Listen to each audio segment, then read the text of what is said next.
Now at 5, a woman shot and killed outside a Whitestown home. Now police say this was never an actual home invasion. The mistake they say that the cleaning crew made early this morning. IU police issue a crime notice for a slew of sexual assault reports from Halloween weekend. I'm Ashton Hackman. I'll share what we know. Warm Wednesday, but it will be a cooler Thursday. I'll cover that and our next rain chance in your forecast. 13 News at 5 begins with breaking news tonight. In just the last hour, we learned of at least 2 more deaths following this amazingly dramatic scene in Louisville after a UPS plane crashed there around 5:30 at this time last night. The Kentucky governor now says 11 people have died, and they expect that there will be another death related to this incident to report pretty soon. Now, a child is also one of those amongst those expected to be dead, and they do not expect to find anyone else alive as they continue to search for missing. The NTSB is now on the ground in Louisville investigating the crash. And just 2 hours ago, they revealed the cargo plane's left wing caught fire. The engine fell off just before the crash off the airport property. 3 people were on the plane headed from Louisville to Hawaii when it went down near 2 businesses. And you can see on this highlighted map the areas that were impacted. We're talking about the business called Gray A Auto Parts and also Kentucky Petroleum Recycling. It then sent all this smoke into the air. People could see this across Louisville and even across the border here in southern Indiana. Now, there's still a search for more victims tonight. 16 families have reported their loved ones missing, and it's been a hard day for them and many people across Louisville and the state of Kentucky. It is a tough day for Louisville, for Kentucky. It's a tough day as being a Kentuckian myself, and I know what a great community this is, how impactful those people that suffered and have died are, and we've seen it all day. We know it is tearing at the community. The NTSB now says it will be several days until they get the black box information. And Kentucky's governor says the search is now moving into recovery mode.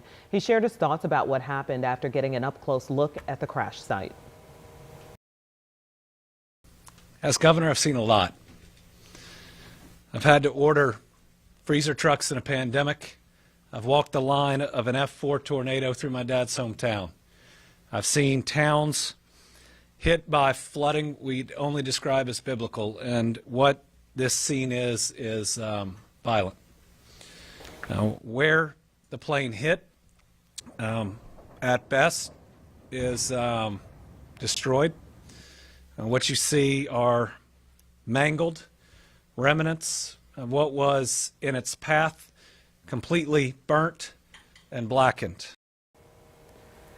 Kentucky's governor has declared a state of emergency for the area surrounding the crash. We're going to keep you updated as more information becomes available on air and online, as well as on the 13 News app.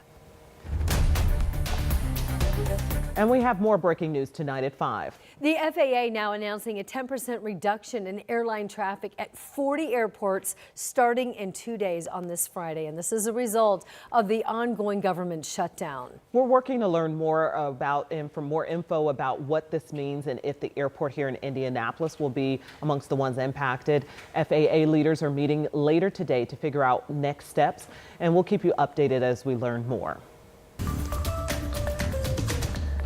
In our other big story tonight, Whitestown police are investigating the death of a cleaning crew worker. This is just so devastating. Investigators say that someone shot this woman early this morning as she was trying to enter a house. They tell our Brandon Schaff it appears that she knocked on the wrong door. In the Heritage subdivision in Whitestown, a 911 call was made for a possible home invasion on Mays Lane. Whitestown police responding to that 911 call Wednesday morning. When they arrived, they found a woman who had been shot. The woman was moved and life-saving efforts were made, but she died before officers arrived. According to WMPD, there was no evidence of home entry, and the shooting is an active and ongoing investigation. Margaret Kurtz-Myasik was visiting her sister, who lives about a block from where the shooting happened. very scary, you know.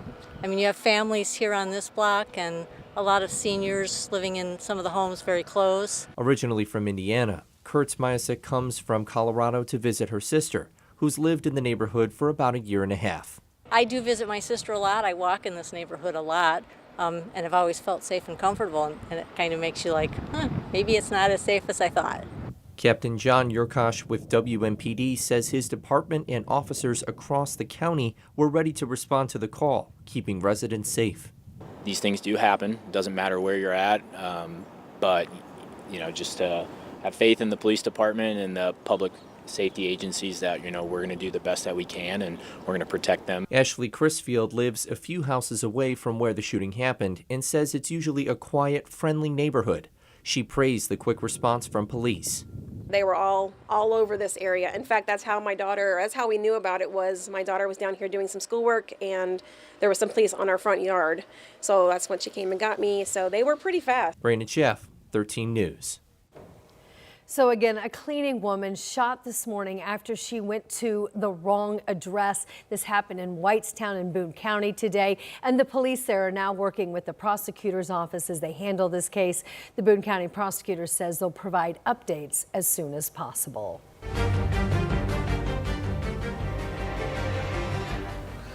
SNAP benefits will be delayed at least 1 week here in Indiana. That is the latest from the Indiana Family and Social Services Administration. As you may remember, President Trump's administration is using a contingency fund to partially fund SNAP across the country.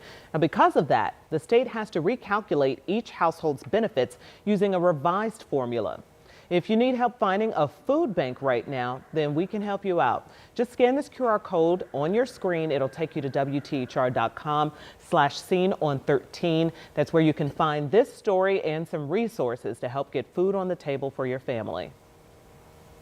Tonight, there is an emerging issue affecting the IU Bloomington campus for young women. It is growing alongside a different issue that we've been reporting on campus there for weeks now. Our Ashton Hackman explains IU police are warning of a spike in sexual assault cases from over the weekend. This time of year on college campuses is known as the red zone, the window from the start of the academic year to Thanksgiving break, when sexual assault reports are typically at their highest. In just 3 days on the IU Bloomington campus, IU police received 3 separate sexual assault reports. 2 of them allegedly happened in on-campus residence halls. A third reportedly occurred inside Chi Phi fraternity.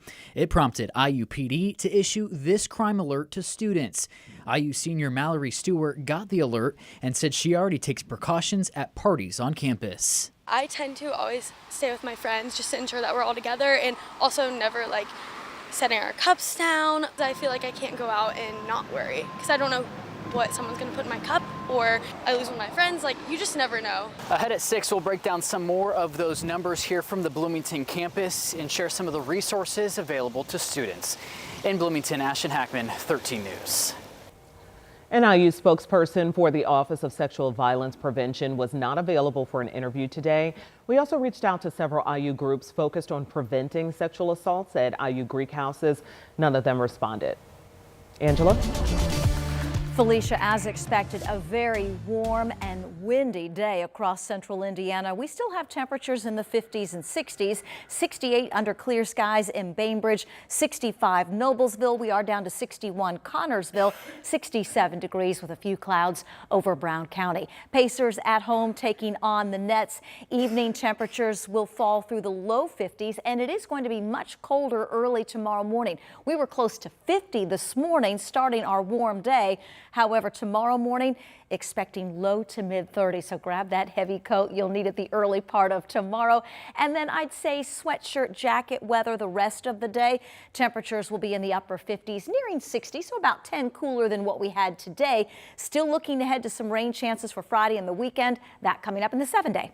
All right, Angela, thanks so much. It's about travel time. The Colts are gearing up for a trip to Germany. The game is this Sunday. They're going to depart Thursday night. And when they get to Germany, they're going to be taking on the Atlanta Falcons. So it's a game that fans have marked on their calendars since we even got the schedule.